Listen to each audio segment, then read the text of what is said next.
So when did you first, I guess, realize what was going on and The magnitude of it? Yeah, and the gravity of the whole situation? Well, it was a gradual, I mean, it was quick, but it was slow, you know, like, because the doctors don't really know, like, so there's a lot of things you learn after the fact, like, when a person has an injury like this, they can put the spinal cord in shock, so you can have a temporary paralysis. Couldn't really, since he had to induce coma, we couldn't really know 100% if he was paralyzed because he couldn't move, or he was just not moving because he wasn't trying to and wasn't being allowed to. So I was getting conflicting information, like EMS people said, no, he had moved. They thought he had tried to move and made a movement, and a lot of people were telling me, no, he's going to be okay. He's, you know, blah, blah, blah. So I guess just stay very hopeful. But somewhere along that line, I think in that 2-week span, they did the surgery that in a couple of days to put the pin to fix the bone.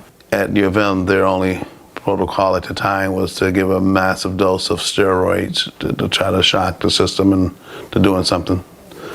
And we had to wait to see if there was a reaction to that. And then, so it was a very uncomfortable waiting game.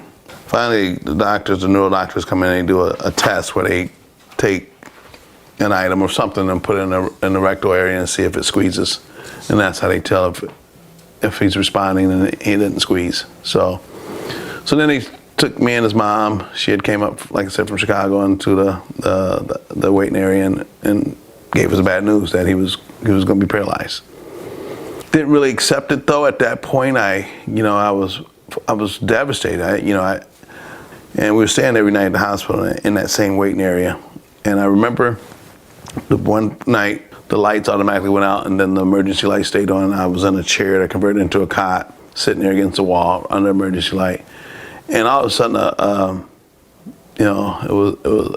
I think it was more of a spiritual thing for me, but just a calmness came across me. Everything kind of just stopped, and visions started coming in my head, and thoughts were slowing down. And I felt like that was just God letting me know that, hey, you got to get it together, because there's gonna be a lot that has to happen here. You gotta get ahead of this.